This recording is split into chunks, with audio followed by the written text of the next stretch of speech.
right. So I don't know what just happened. Did it freeze up for you too, Rachel, or was that just No, me? it worked fine. Okay, it went like I was watching the countdown ticker, and I usually have it go from like 30 down to 0, and then at 10 it just like stopped completely, and the music Oh, froze. weird. And Yeah, I'm it worked looking at fine. you in the green room, so to speak, and you were moving around. I'm like, okay, that's weird. I But was at any dancing to a rate, little music. I don't know what happened, but it says we're live. So good morning and welcome for Hi. those who are watching and for Rachel as well.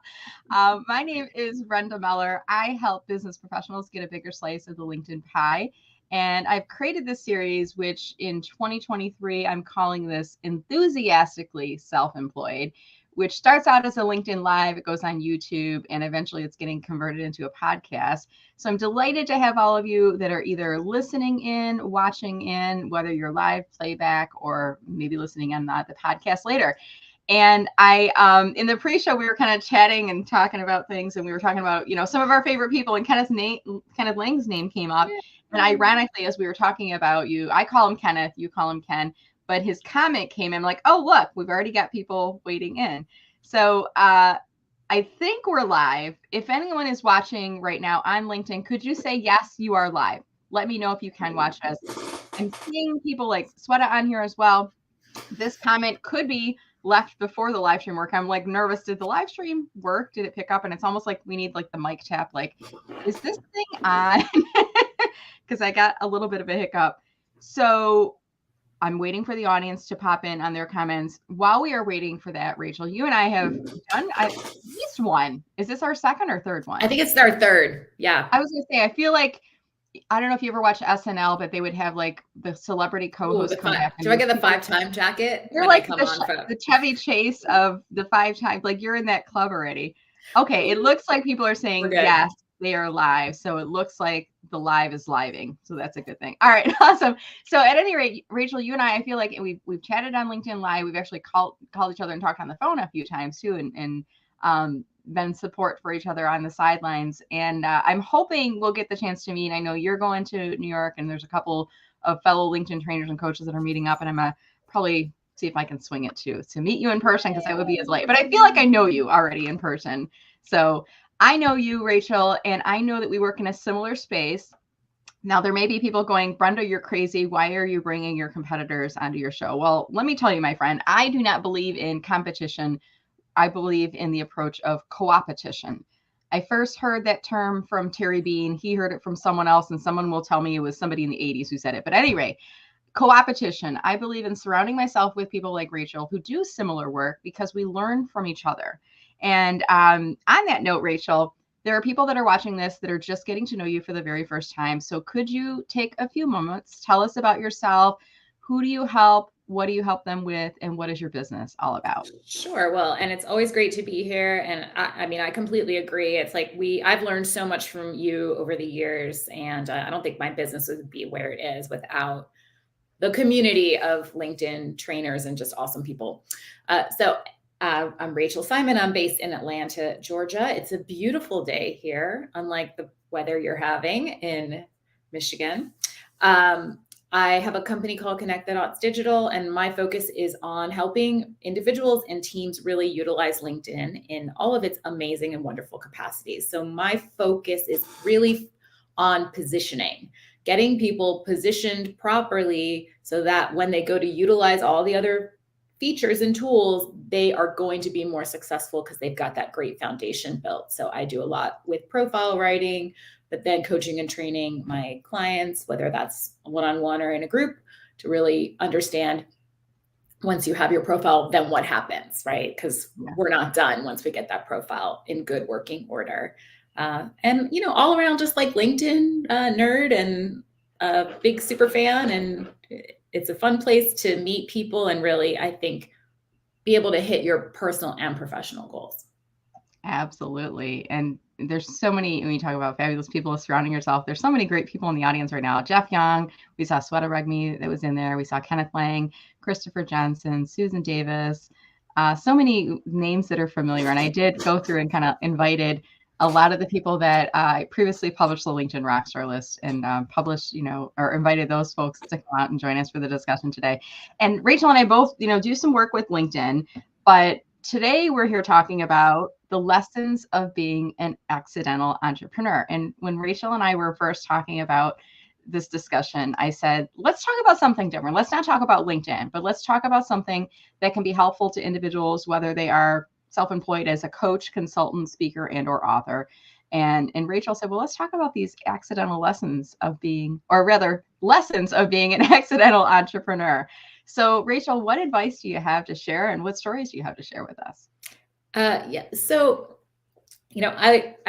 I'm sure other people kind of refer to themselves the same way as this accidental entrepreneur. And really, like for me personally, I'm married to somebody. My husband has always had the entrepreneurial spirit. Like he had explored starting businesses probably multiple times throughout our marriage. We've been married for almost 21 years.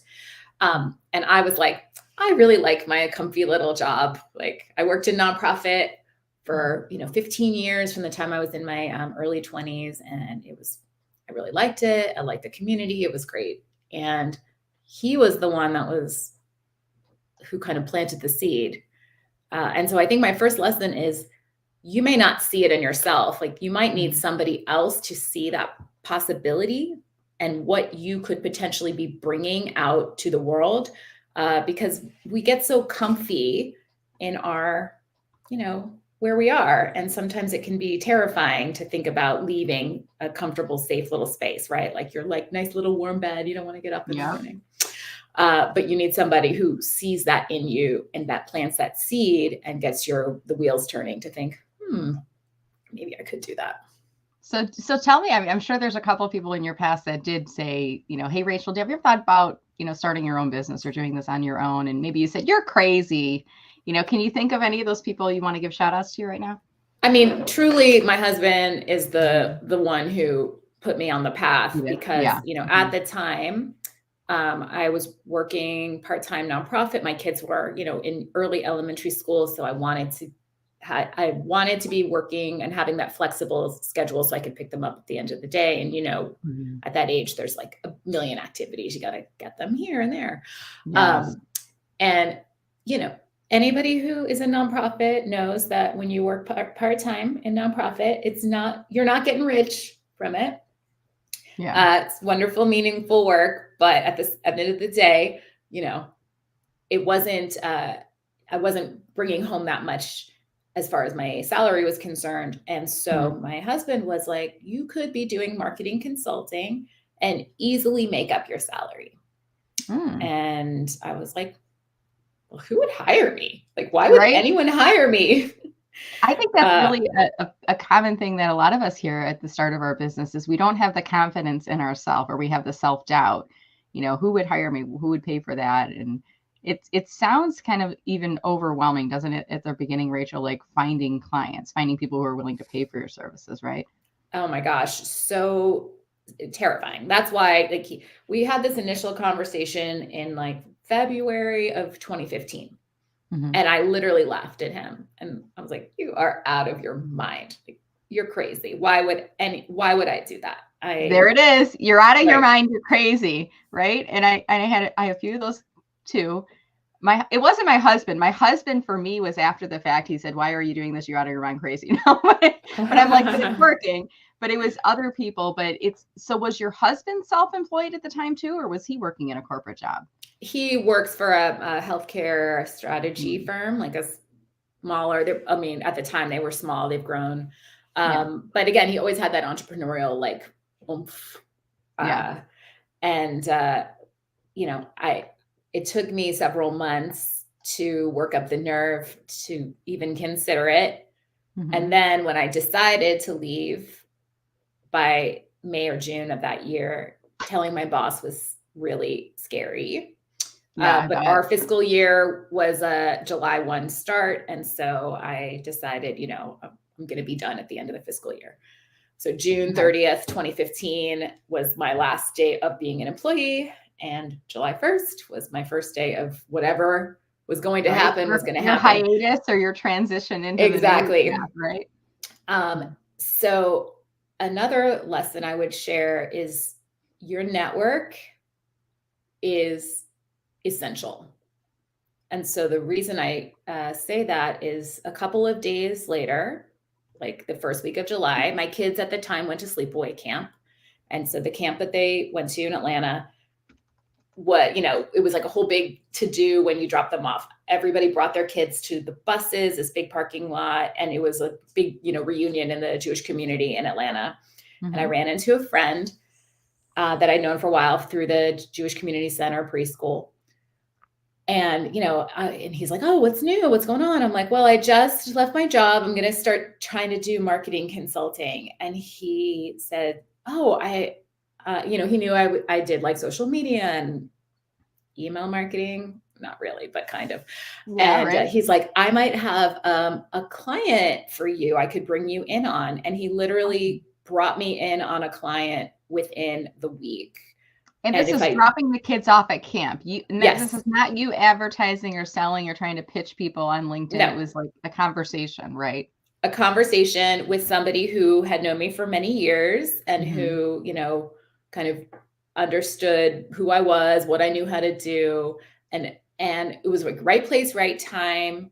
But, if that conversation hadn't come up at the time with somebody in my network who I knew really well, I don't know if it would have been as easy to get things moving forward, because he plugged me right into a firm here in Atlanta that I've done work with now since then, right? So I do some contract work through them.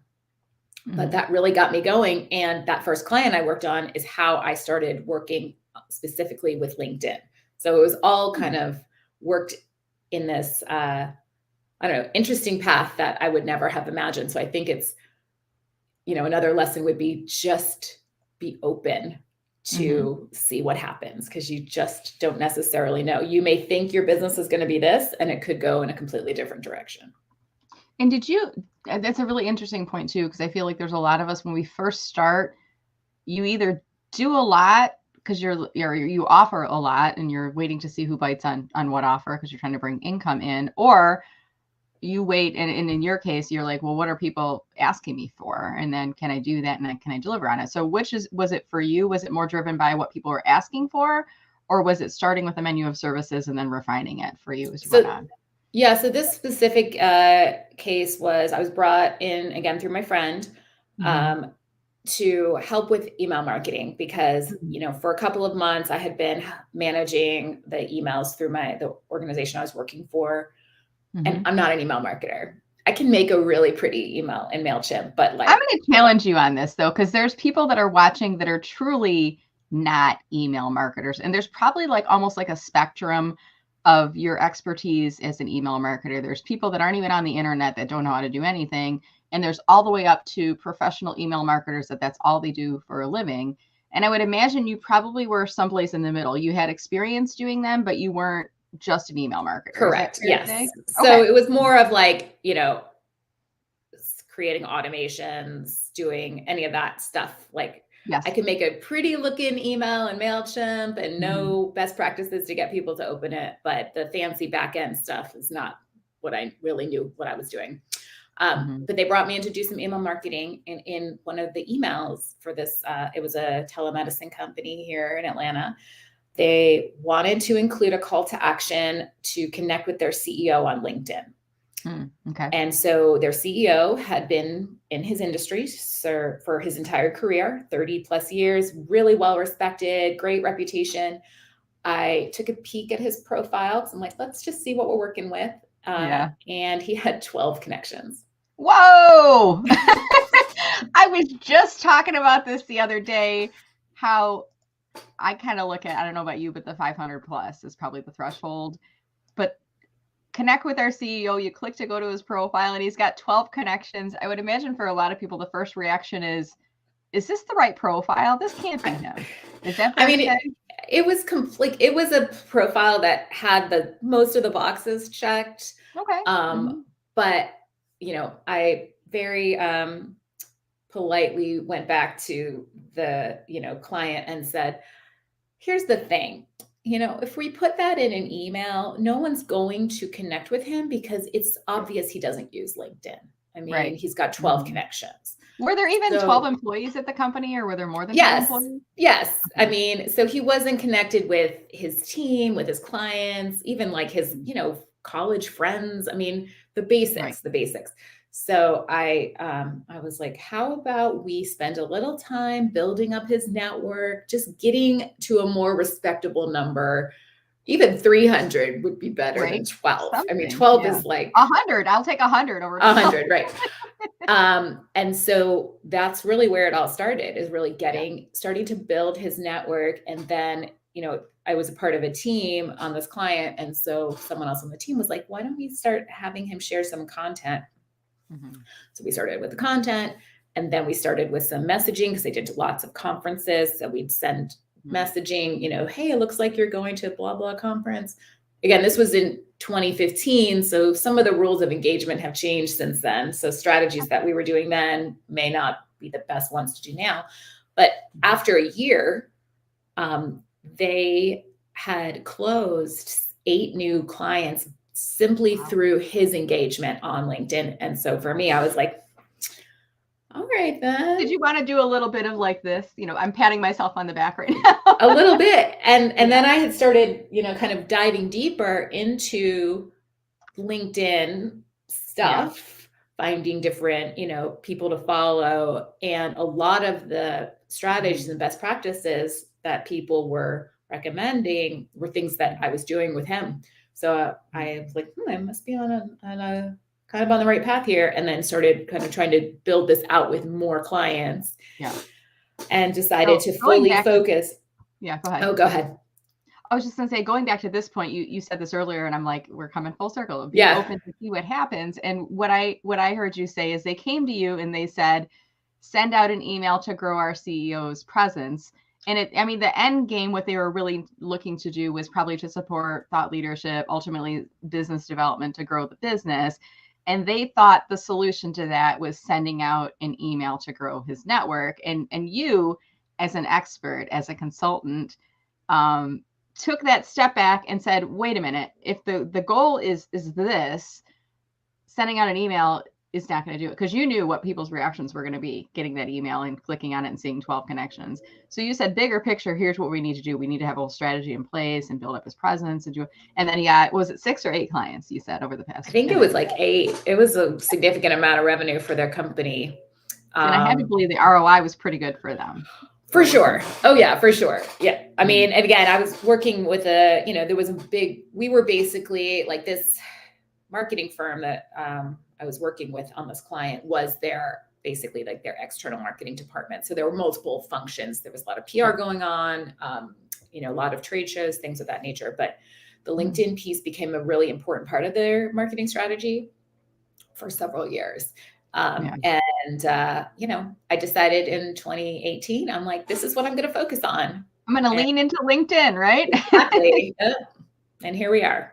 So, and I'm trying to remember, I'm going to look up your profile to see, like, when did we first start like interacting with each other? Was it around 2018, 2019? Does that sound probably right? 18 or 19. I think 19. Probably came across you and the Rockstar list because a lot of people that I started following, I really used it as a tool of like, here are good people I should be following and learning from. Right. And then I was able to build relationships with a lot of people on that list and become, LinkedIn and other friends with them. Right. Because it's just good people. And to your point, when we started, we're learning from one another, right? I mean, the beauty is there's multiple brands of soda because everybody likes their specific brand, right? Somebody is going to prefer Coke over Pepsi, or some people don't like soda at all. There's plenty of options when it comes to wanting help with LinkedIn, and you find the people who you vibe with and who offer the services that you need. Like, there's more than enough people that need help on LinkedIn, believe me. Absolutely. And to that point too, I feel like there's personality elements of working with a LinkedIn trainer or coach. And even when I have people that are approaching me that are shopping around, and I say, look at their profile, look at their activity, look at their recommendations, but like have a conversation with them.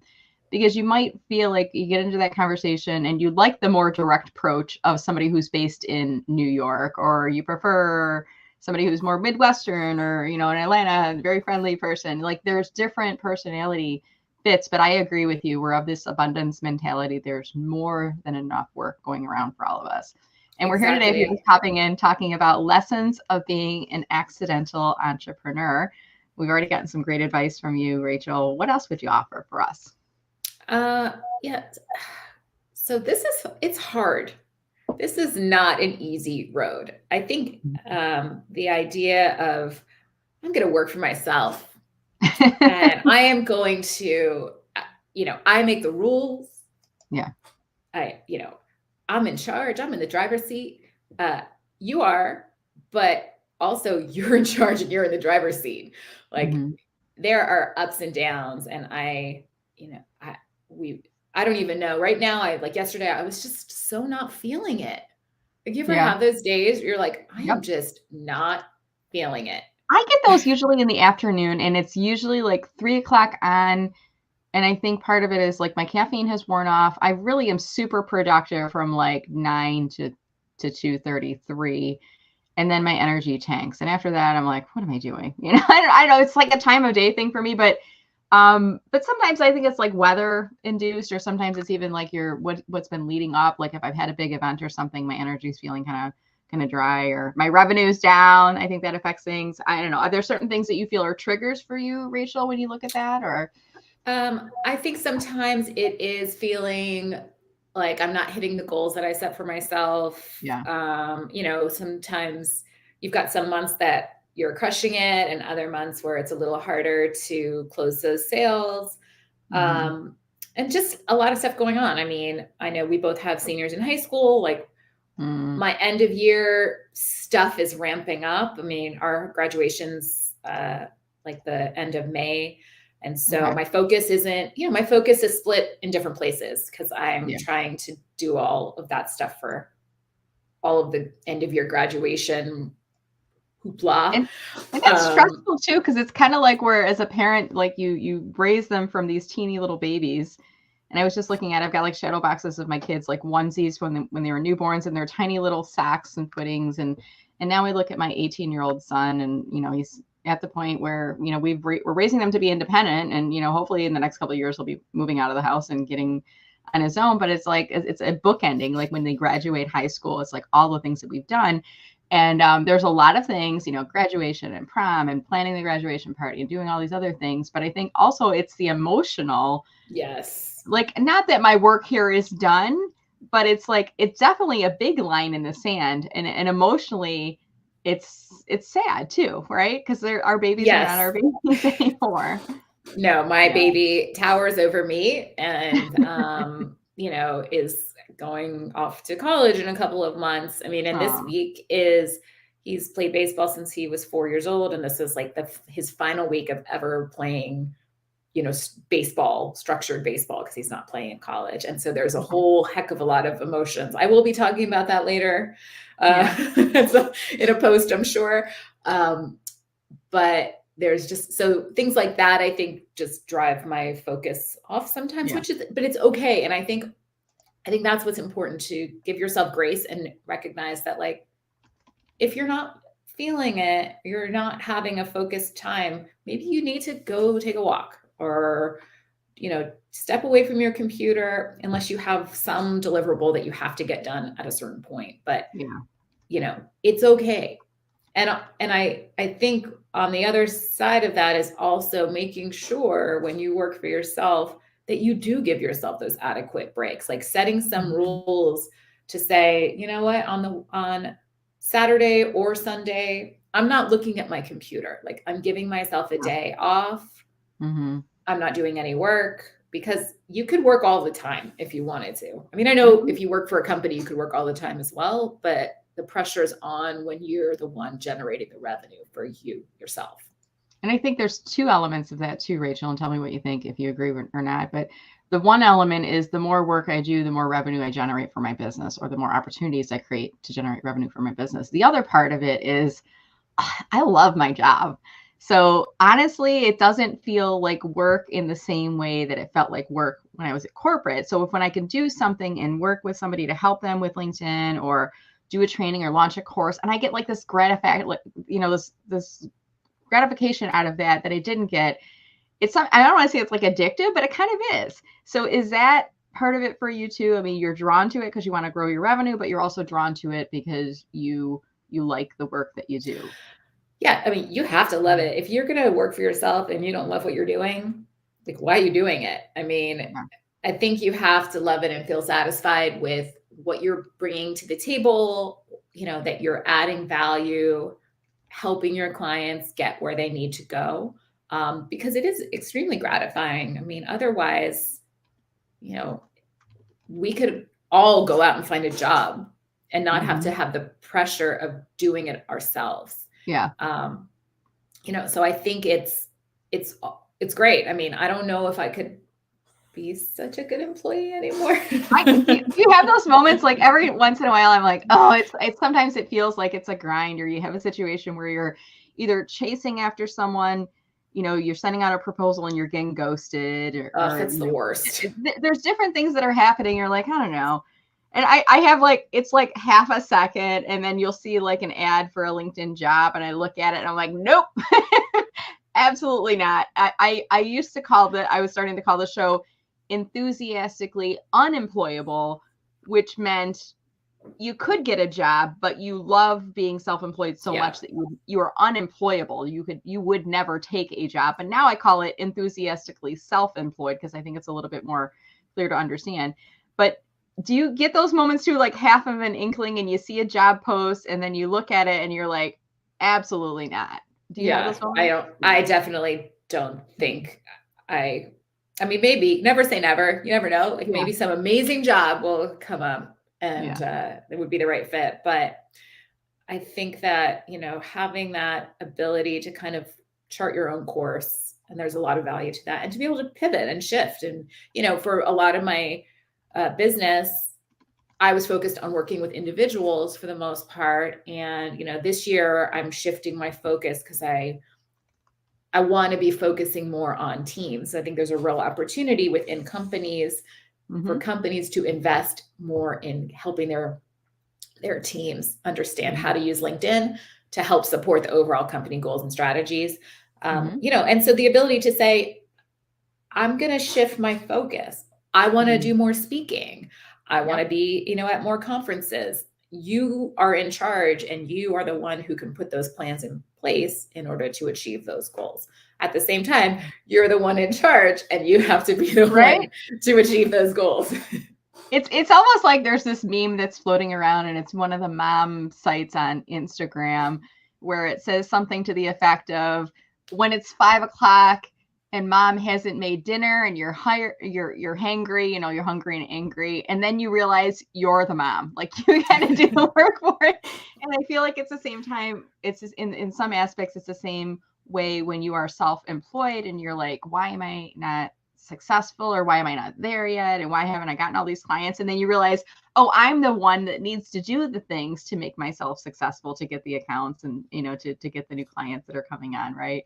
Exactly. Yeah. And Yeah. sometimes you also need to be the one to say, in order to achieve this goal, I'm going to need to find someone who can help me. Yeah. Whether that's a business coach, a VA, somebody who can take on a task that you're not very good at. Not Hmm. every, you can't, it's very rare to be good at every component of your business.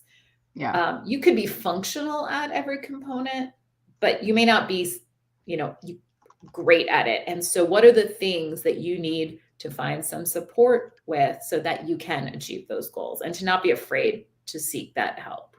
I want to just go a little bit deeper on that, Rachel, because I think this is a really fine point when you are self-employed, whether you're a coach, consultant, speaker, and or author, of when to know that you need to outsource, to find somebody who is either, and you mentioned coach and VA, virtual assistant. So do you work with somebody, or have you worked with a coach, and have you worked with a VA, and what's the process to go through? And then how do you evaluate? Did you get over that hurdle of the investment? Because I think that's like the big issue. If I can't afford it. I was doing a webinar this week and I had people saying I'm hesitant about signing up because of the fee, the cost. And I've invested in myself, and I've invested in some pretty hefty fees for things like that. But I want to hear from you. Have you worked with those people? How do you find them? And Yeah. what are the hesitations there? So over the years, I've worked with, I don't have a VA. I have brought people in to help with certain functions. So I brought, like, I just did a MailChimp. I just moved everything to MailChimp. And so I hired one of my friends who is a true email expert to help me with that strategy, right? Because she helped me with all of the things to get that, to get my email moved over. I've hired some help to get my CRM up and running. So things like that. Obviously, I outsource my taxes because that's no fun to do. Oh my gosh, we're both marketers. So I was like, that was the first thing I outsourced. I had somebody who's a CPA. She's like, I can do your taxes for you. I'm like, here, like, take my money. Exactly. Right. But last year was the first year I ever worked with a coach, and it was a scary amount of money to spend, I will say, but it was needed. And there is this sort of sentiment that when you put that money out, you put more pressure on yourself to recoup that investment. And I think that does happen. That's a really good point. Yeah. I mean, because if you pay $49 to work with the coach for a year, you're like, it's $49. But let's say you pay $20,000 to work for the coach I'm just making up. I don't know what the amounts are, but I think I've heard the expression, when you pay attention. But I think there's probably some variation of that, in terms of the value of the investment too, is what you're saying? Yeah. I mean, I spent, again, a significant chunk of change on business coaching, and you better believe that I'm going to use every, not only attend all of the calls that I have access to, as long as I don't have a major conflict, but utilize all of the various resources, modules, all of those things. Because you hear people all the time that say, oh, I've invested so much money in coaching and I never, I've never gotten anything out of it. Well, I'm like, maybe don't put the pressure on yourself to, I mean, that's unfortunate to hear. Yeah. And it's probably a combination of factors. Yeah. But my personality is very much on, if I'm going to invest in this, I'm going to take full advantage of it. And it's been very helpful. I mean, it definitely helped me identify the pivot, like I had shared earlier, about focusing more on companies and where the needs are, and help with a process and structure to make sure that was actually a need. I don't know if I would have known how to do that without the program. So, but I also know that I was in business for almost 5 years before I was ready to invest in a coach. I don't think in year 1 or 2, I would have known what I needed at the time. That's just me. So you might know from day 1 what you need. But I think it's important to understand when you need to make those investments based on the maturity of your business. So I have 2 follow-up questions. I had to write them down because my mom, I thought if it's like my mom brain or my age, sometimes like my thoughts, like I'm like, what was I going to say? So I wrote them down. So on your earlier point, and I can't remember who I first heard this from, but when you are investing in training, coaching, or when you're getting education from others, it's 50% of what they teach you. The other 50% is what you do with it. And I've enrolled in a program from Amy Porterfield. It might have been her, but I feel like I heard it from someone else even before her. So it's 50% of what they teach you. But then to your point, Rachel, you invest all the time. Do you show up for the calls, and do you actually do anything with the information? Does that ring true with you? Yeah, I think so, because you could just go to the calls and never use any of the resources. And you could go the opposite. You could do all the resources and miss out on the opportunity to, because I mean, a lot of these are like this, the one I'm in is there's a weekly group coaching call, and then there's other stuff that you can access through a portal. Yeah. So it is really about what what are you willing to invest in, and how high of a priority is it for you? That's true. Yeah. Right. So like, do you block that time out on your calendar? My call is, this day from this time to this time, no one can book during that time. Yeah, And it's locked in. It's a solid. It's not like a free or maybe type of a right. thing. Yeah. I want to shift our gears because I feel like we could talk for hours, and I want to make sure we're could. getting to some audience Q&A. And part of that is my problem. I'm asking questions to keep this going. But I want to invite our audience. If you have any questions that you'd like to ask Rachel, please drop them in comments, or if you have something to add to the conversation. And speaking of something to add to the conversation, we were just talking about knowing when to outsource and when to find training and resources. I know there are people that are listening in right now, that are watching in right now, that have people they would refer. So if you are self-employed and you've worked with, whether it's a coach, a VA, a IT services provider, name whatever, tell us in comments who you would recommend for what. So for example, the CPI I work with, her name is Susan Schmidt. She's in Metro Detroit. Her company is Grant Millman Johnson. So if I was watching right now, Rachel, I would drop her name into chat and tag her in. She's not super active on LinkedIn, but she does have a great company. And speaking of that, Rachel, I would imagine when you first started thinking about finding a coach or even shopping around for someone, were you asking around, or how did you stumble upon an ad, or how did you find those people? Yeah, it's funny. It was a total stumble. So I Yeah. was working with a client who was looking to do coaching for women transitioning out of corporate. And she had a list of, other people in the space. And I was checking out their profiles. And one of the coaches on her list, my coach is Deb Boulanger. Okay. So she runs the Launch Lab for women entrepreneurs. And then she has the program. I started with that, and then I moved into her other program, which is the 6-Figure Accelerator. I stumbled upon Deb, started listening to her podcast, and I was really liked the way she approached things. I attended a webinar or two of hers, and then sort of found it that way. So I wasn't necessarily seeking a coach, but it was right place, right time. And I just felt like what she was saying was what I needed to hear at the time. There's a lot of LinkedIn trainers and coaches. There's a lot of business coaches. And I think it's important to find the person that you feel like resonates with you, but also can back up what they say they do. Because, same with any kind of coach and trainer, you just want to make sure that they actually can deliver on, especially if you're paying a high ticket price for their services. Yeah, if you're making that investment, you want to make sure that they are legitimate. I think that's such a great point. And I'm seeing some comments that are starting to come in with recommendations, and I'm going to pull us back up here. I feel like we're doing the Wilson from Home Improvement as we look at all comments. But Kenneth is saying, I use Hanan Isaacs as a referral. He's an employment attorney here in New Jersey. He refers clients to Marty Letman and me. Thank you for that, Kenneth, and for tagging in Hanan on that. And we didn't even get into, contracts and legal issues and things like that, Rachel, but we're here today talking about lessons of being an accidental entrepreneur.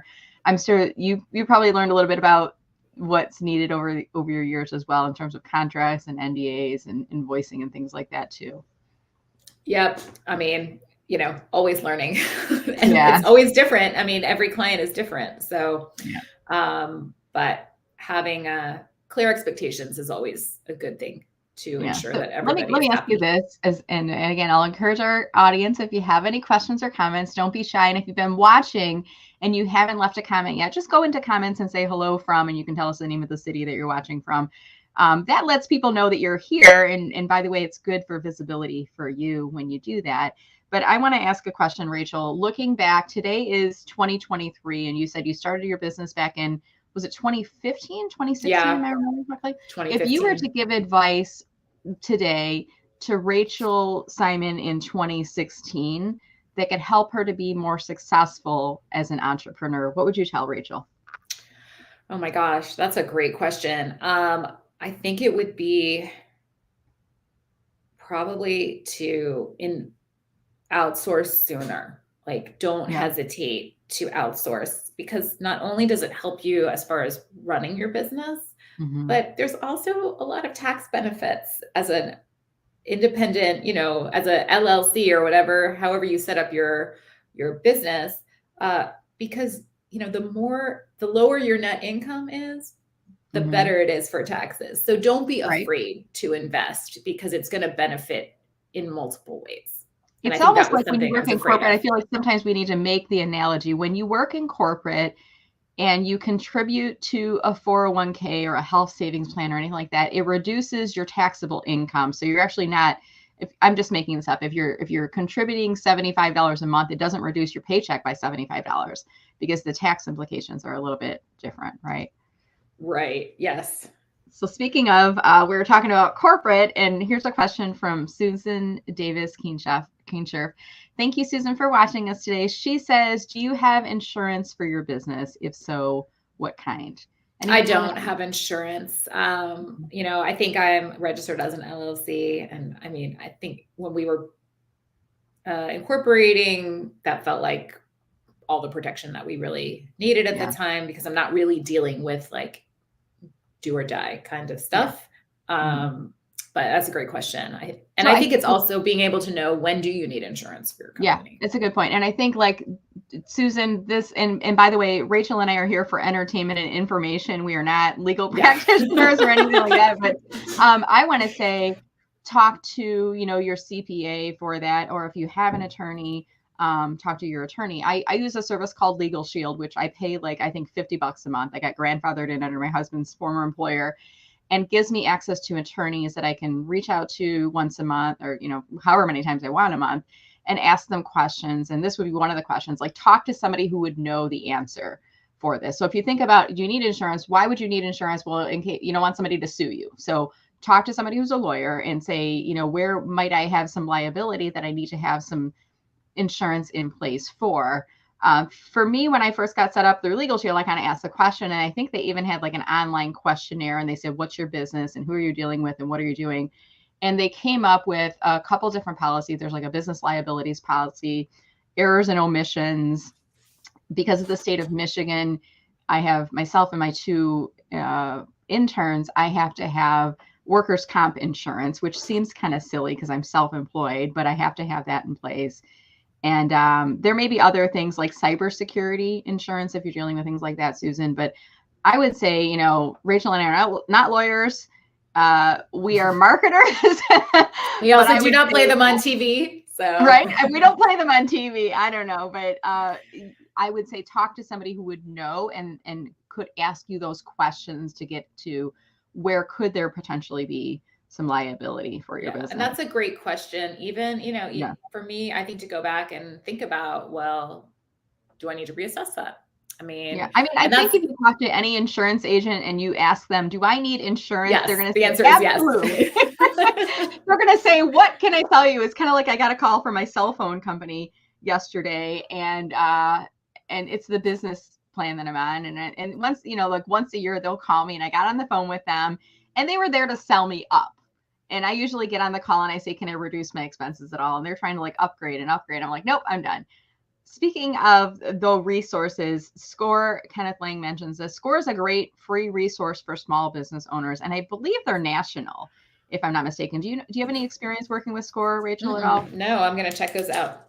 Yeah. So drop, and by the way, if there's anyone in the audience that has worked with SCORE or has a website link that we can start with, I'm pretty sure it's national, and I think there's like a state by state registry. If I'm not mistaken, I could be wrong on that. But anyways, we're going to move on. A couple more questions coming in here.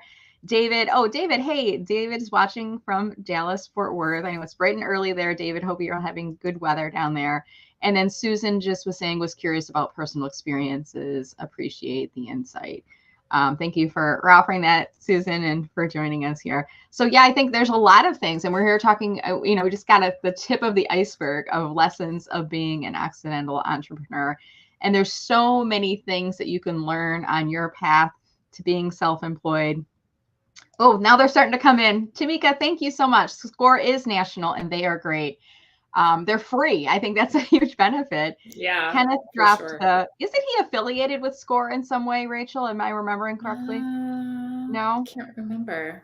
Okay. I don't know, I don't Kenneth, we know. feel like you have an affiliation. Kenneth is such a resourceful guy, though, isn't he? Oh, we love him. Yeah, good guy.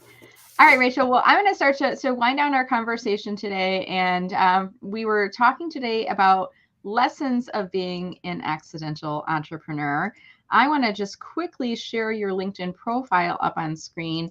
While I am pulling that up in the background, Rachel, could you tell us, are you open to connecting with people on LinkedIn? What's your thoughts there for folks that go to your LinkedIn profile that might want to connect with you? Yeah, absolutely. Please connect with me. Just, I love it when you just pop in the message where you came across me, so you can say Brenda and keep it as that in the message, just so I Right. know. Brenda. Just say Brenda. Right? Just say Brenda. Brenda sent me. Brenda sent me. I watched you on the live with Brenda, right? There you Yeah. go. But yes, please. I will say, if you do name drop someone, be prepared that they may reach out and say, "Hey, Brenda, how do you know Francine or whatnot?" I've had people do that before. They've name dropped, and then I've reached out to the person, and they're like, "I've never heard of this person, and I'm not connected to them. I have no idea why." And I went back to the person, and I would clarify. I'm like, "Well, how do you know Rachel?" And I didn't say I talked to Rachel and she doesn't know you, but if you reference, I saw you on the video with Brenda, I think, Rachel, you'll be open to accepting that. Is that fair to say? Absolutely. Yes, All for right. sure. And I got to ask the question because I see something yellow, a little banner on the top of your profile. Let me see if I can make this a little larger for people to see. And pull it down a little bit. It says top relationship building voice. You got like a badge from LinkedIn. So I know what it is, but can you tell us about this? What is this all about? LinkedIn rolled out these collaborative articles, which are AI articles. They're connected in with the skills pages. So all the skills that you put in your profile in that skills section actually have most of them have like a dedicated page that are connected to them. And these AI articles are in there, and they are places within each article. So like, let's say an article that's under thought leadership the title is something like, how do you stand out with thought leadership in a crowded market? So there'll be a kind of very dry AI written article, but there'll be places within the article where you can add your 2 cents. So I jumped right on them when they rolled out. And I think you have to be invited to contribute, although I'm not 100% sure if that's true or not, other than I would imagine if you can find the articles, you can contribute. But I responded to a bunch because I like to take advantage of new features when they come out. And I got the little badge. So there's actually a call at 11 o'clock today that I'll be joining with some of the product team about it. So kind of psyched about that. So I think what happens, and I'm discovering this a little bit as we're talking, when I click on your badge, it says top relationship building badge voice. And then it says people on LinkedIn find Rachel Simon an insightful contributor to collaborative articles in the following skill. Badges are reassessed every 60 days. And then it says you can earn a badge too. So if you go to Rachel's profile, click on that, you can follow the instructions along to get started. I'm not going to go through everything right now, but it will demonstrate for you how to get to that path. So that's awesome, Rachel. You got a little badge from LinkedIn. It's I know. really it's like cool. a little pat. It's a little pat on the back, maybe a little participation trophy, but that's okay. And you can earn them for multiple skills. So like Joshua B. Lee earned like 5 of them for different things. So cool. I'm trying to think what I learned from that is pick 1 or 2 topics that are within your wheelhouse and focus on those as opposed to just answering in like all kinds of different things. Just be real deliberate on it. It reminds me of, and I don't know if you remember this was back in the earlier days of LinkedIn. And I want to say like probably like 2000, between 2006, 2009. They had a section of LinkedIn called Answers. Do you remember that, Rachel? Where that was actually, I wasn't even on there then. I didn't join until 2011, but I've heard of that. Yeah. So where you could respond. This is more, that's like more like Quora. Sounds like a Quora. Yes, where like people would post and then you would respond. It was community driven, whereas this is more AI driven. Like LinkedIn creates the conversation starters that you can weigh in on it. I think this is a whole other LinkedIn live for another time. For like sure, definitely. But so we were talking today about lessons of being an accidental entrepreneur. And we pulled up your LinkedIn profile, Rachel. I'm pulling up your website on screen, which is connectthedots.digital. So if there are people that are interested in working with you, Rachel, could you remind us what are the services that you offer? And is your website or is it LinkedIn the best way of us to get a hold of you? I mean, either one works, but the best way probably if you want to reach out is to connect with me on LinkedIn, send me a DM, but you can also find multiple buttons and places to connect with me and subscribe to my emails through my website. So I work with individuals and teams. I do I write profiles. I do coaching on content, how to build a network, just really how to use the platform, and then group training, speak at conferences, all that fun stuff. Podcast guest, if it's about LinkedIn, I can talk about. The only group that I don't work with that I luckily have great people to refer out are job seekers. Often job seekers need a resume and a LinkedIn profile update. And while I can rock it on the LinkedIn side, I am not well equipped on the resume piece. So fair enough. And I want to give one shout out about your scorecard. Would that be okay if I do that right now, Rachel? And I'm on your email list, and I'm on my email list for many of my competitors. I always like ask a question Me first. too. And when I first came across this, I'm like, wow, I just read about your scorecard. Do you mind if I complete it? I'm just curious, like where I would rank and where I would come in. And you're like, no, absolutely, go ahead. And so I just put the link inside chat. I'm going to drop it inside the LinkedIn comments as well if anyone wants to check this out. But this is free, right? You can go and get your score from your website free. Is that right, Rachel? Correct. Yes. Yeah. So check it out. And there's a lot of different tools. There's like the SSI, which is a LinkedIn, but I like this is like Rachel's variation of it, the LinkedIn scorecard. So I found it super helpful, and she gives you an email afterwards and tells you like where there's opportunity for improvement. It is free, my friend. So I want to give a huge plug to Rachel for creating that resource for us. All right, Rachel. Well, it has been such a delight chatting with you here today. I know we'll get the chance to meet in person, but until then, I just want to thank you. And I want to see if there's any final thoughts you have for folks on lessons from being an accidental entrepreneur. Thank you for having me. I think I will close with really build those relationships. It's so important. That is going to be the lifeblood of your business. It is really about connecting with the right people who can help support you in the various aspects that you need within your business growth. And that can be people within your field, potential, referral partners, just friends. You never know who knows somebody who needs what you do. So build those relationships and never take them for granted. Awesome advice, Rachel. Well, thank you so much for being on today. I really enjoyed our conversation and picked up some new inspirational tips from you as well. So thank you for that. All right. You are welcome. Thanks for having me. Absolutely. So I want to thank our audience for watching. If you enjoyed this discussion, I just put a comment up on screen to remind you, if you enjoyed our discussion, could you do me a favor? Rachel and I are now self-employed, so we rely upon people spreading the word and talking about us. So could you, as soon as this video is done watching, or if you're done listening to the podcast, click to share. You can share it with one person, or you can share it on social media. You can share it on LinkedIn. And tell us something that you learned from listening in or watching this broadcast. Maybe even tag in people that might find it helpful, and tag in myself and Rachel as well. Tagging, remember, is using the @ here on LinkedIn. And when you tag us, it'll notify us and we will comment back, which helps to jumpstart the engagement process for you. So that's a little tip to do there for you. Thank you again for watching. A reminder, I'm every Tuesday here through end of May for my series of Enthusiastically Self-Employed. And I'm also on a podcast now. So look for those terms, Enthusiastically Self-Employed, and be sure to listen in on there as well. Have a wonderful afternoon, everyone. We look forward to seeing you on LinkedIn. And Rachel, hopefully I'll see you maybe in New York this summer. We'll see what happens. Bye, everyone. Take care. Bye-bye.